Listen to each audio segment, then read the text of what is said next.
Programa Luz Sideral, Reflexão Filosófica, o campo inesgotável de sabedoria cósmica em busca permanente do entendimento pleno das leis eternas, ao encontro do equilíbrio, da paz, da justiça, da prosperidade e do amor cósmico sideral.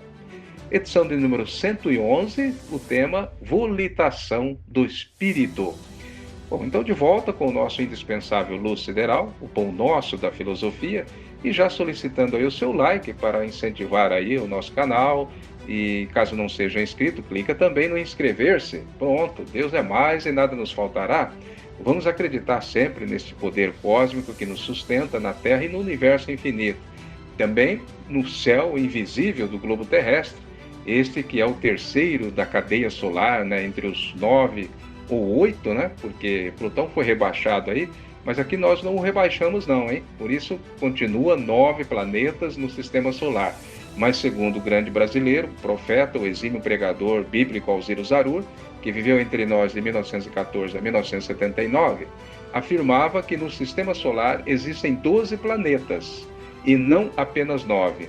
Ele fazia esta analogia com os 12 apóstolos do Cristo. Muito interessante, não é mesmo? Bom, deixamos em aberto aí o comentário, a indagação dos nossos ouvintes e telespectadores que queiram explorar o assunto. Mas, ainda antes de entrar diretamente ao tema de hoje, volitação do espírito, eu quero trazer aqui a palavra da ouvinte Clarice Pessoa, do Rio de Janeiro, capital, que também escreve em seu blog na internet belas reflexões sobre a vida, do corpo e da alma. Na descrição se encontra aí o link do seu blog para quem se interessar. Bom, vamos ouvir então a mensagem da prezada amiga Clarice Pessoa.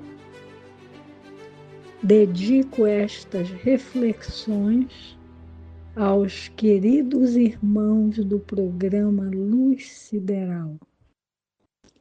Cada um de nós, seres humanos, guarda o potencial interior para ser um bom semeador do bem, da luz e verdade que já alcançou, da justiça, paz, harmonia e amor entre aqueles com quem convive. Como nos ensinou Jesus Cristo, os resultados da semeadura são incertos. Entretanto, mesmo que em muitas vezes as aves venham comer as sementes, em algumas ocasiões elas caiam em solo pedregoso e em outras os espinhos as sufoquem, ainda assim a alegria do semeador está em semear com esperança e amor, pois sempre haverá aquelas sementes que cairão em bom terreno, dando frutos em até 100 para 1. Parábola do semeador, Mateus 18, 1 a 9. Obrigado, Senhor, por sermos teus filhos, plantando e colhendo os frutos de nossa perseverança e amor como bons semeadores. Com carinho, Clarice Pessoa. Verdade, temos sempre que semear a boa semente do amor, né, da paz, da iluminação espiritual. Obrigado, minha prezada amiga escritora Clarice Pessoa, que nos honra sempre aí com a sua audiência, direto da capital carioca. Grato pelas suas inspiradas e confortadoras palavras. Muita luz sideral para você e sua família. Bem, então, como o espírito, a alma, se locomove nos mundos siderais? Antes devemos lembrar a todos, né, que não é porque estamos no corpo, na matéria, não somos eternos. O espírito é eterno sempre, entenderam? Tanto faz na Terra como no céu, em qualquer lugar que seja esse céu, né, no plano espiritual ou invisível, nos cosmos infinitos, somos sempre eternos. E o engraçado é ter gente querendo que o corpo humano seja eterno. Não. Nem a terra física é eterna. Disse o Cristo: passará a terra, passará o céu, mas as minhas palavras não passarão. Porque são ensinos, né, para o espírito que é eterno. Aliás, obra máxima de Deus no universo. Eu adorava ouvir o irmão Zarur falar a frase: Corpo humano é obra máxima de Deus na Terra. O espírito do ser humano é obra máxima de Deus no universo. Provavelmente inspirado em Pitágoras, né, filósofo que viveu há quase 600 anos antes da vinda de Jesus ao planeta, né, que já naquela época defendia esta tese.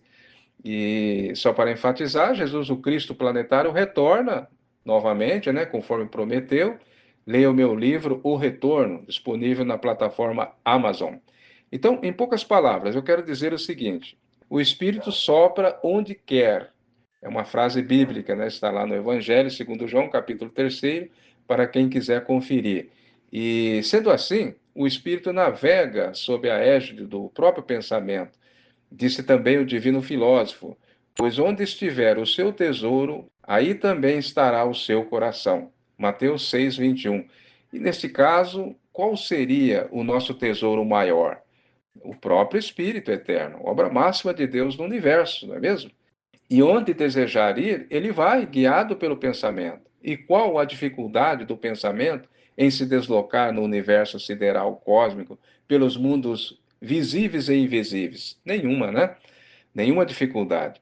E cá entre nós, existem momentos, né, em nossas vidas que nos concentramos tanto em determinada imagem, local ou região que estivemos no passado, que instantaneamente nos vemos naquele local, não é mesmo? Já aconteceu isso com você, prezado ouvinte? Comigo já aconteceu e acontece frequentemente. E quantas vezes, né, alguém que observa de fora, né, vê você concentrado ali, absorto, né, naquele momento, e imediatamente fala: Ei, você está viajando, hein?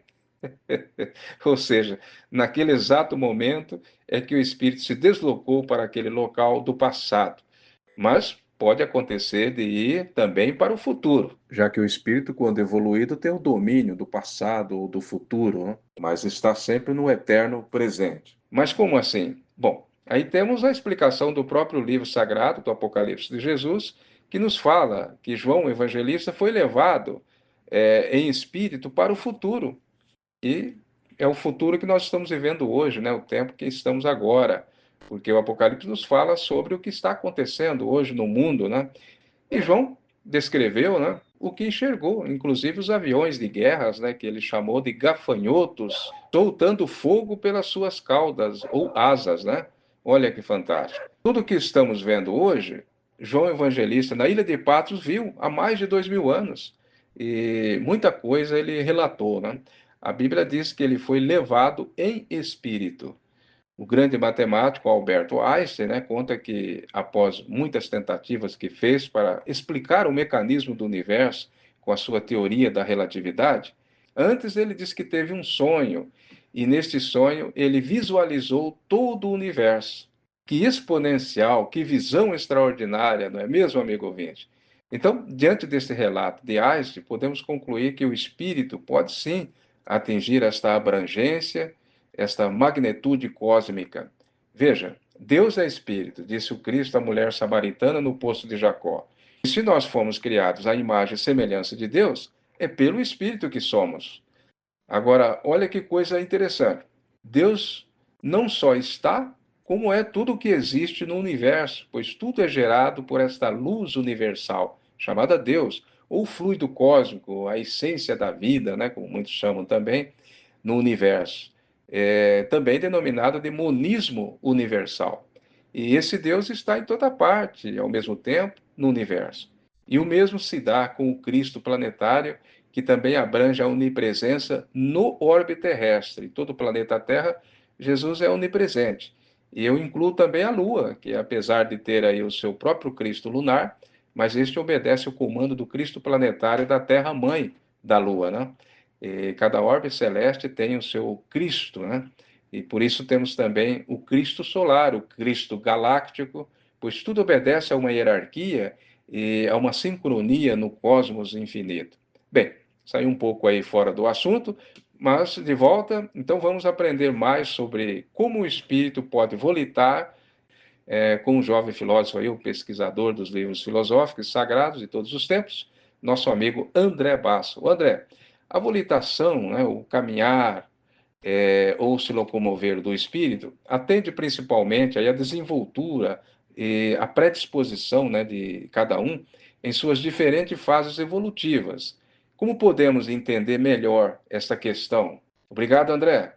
Prezados amigos e amigas, prezado Ataíde, também a nossa amiga Clarice Pessoa, do Rio de Janeiro. O tema de hoje, no nosso Luz Sideral, edição 111, volitação do espírito, ou também locomoção do espírito, é muito instigante a nossa imaginação. E você já alicerçou bem aí o tema, trazendo-nos várias referências bíblicas que nos faz pensar e refletir sobre esse assunto. Mas veja, respondendo à sua pergunta, cada espírito obedece sim à sua graduação evolutiva no tocante ao poder da sua própria locomoção. Um exemplo que eu trago é o de uma criança recém-nascida.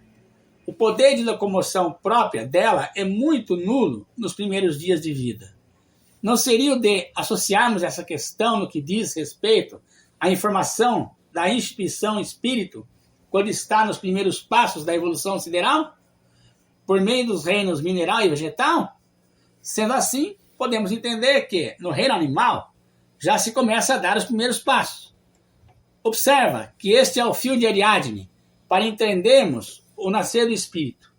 O mesmo como muitos chamam a alma, já que a alma é a soma, o arquivo do espírito. Então, Ataíde e amigos ouvintes, assim, quanto mais evoluímos no espírito, mais facilidade ele tem de se locomover pelos diversos mundos siderais, utilizando, como você já falou aí, o gatilho do pensamento.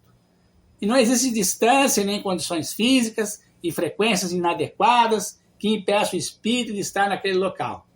O espírito, como luz que é, penetra onde quiser. Ou lembrando aí por você, também, o espírito sopra onde quiser. Bem, a propósito, eu tenho aqui um assunto importante. Vamos lá. O espírito pode volitar, ou melhor, se locomover? Certamente. Isso ocorre partindo do mundo espiritual para o plano material. E vice-versa também. Utiliza-se o pensamento para deslocamento.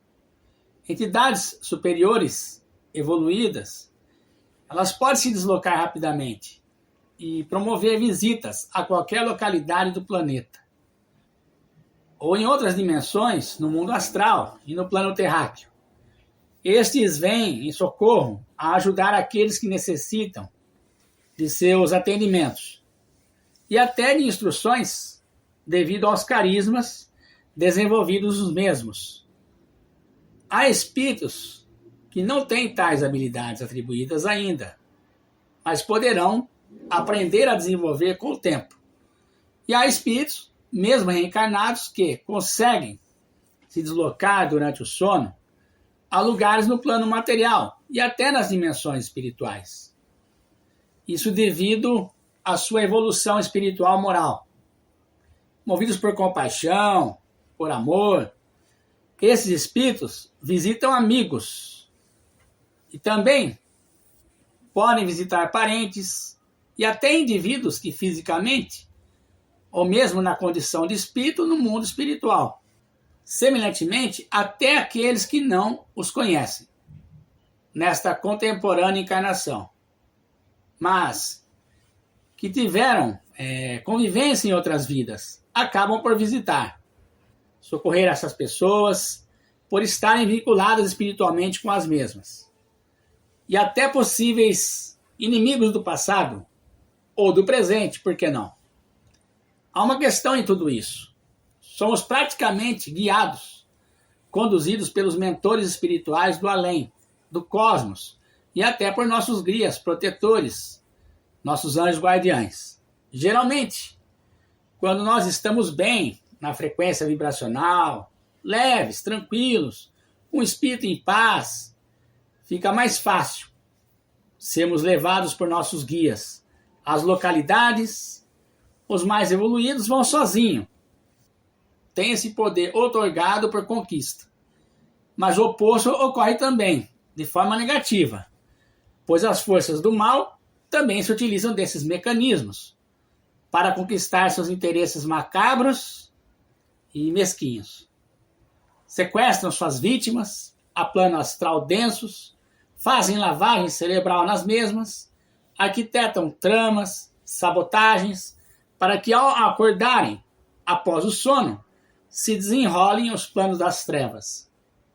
Daí se explica tantos crimes na Terra e no astral da Terra.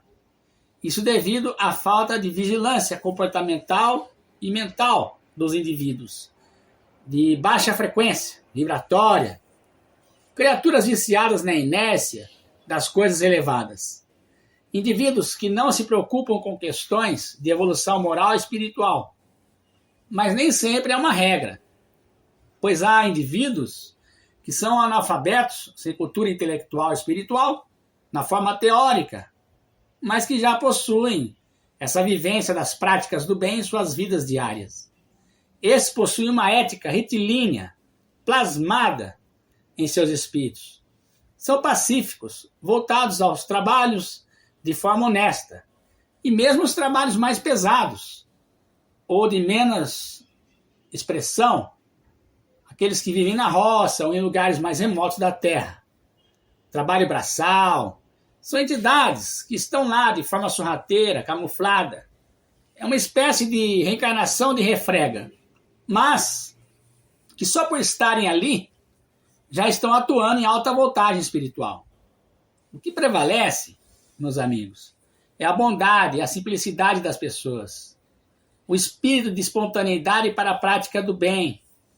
Existe o fenômeno da bilocação também, onde o indivíduo pode atuar em 2 lugares ao mesmo tempo.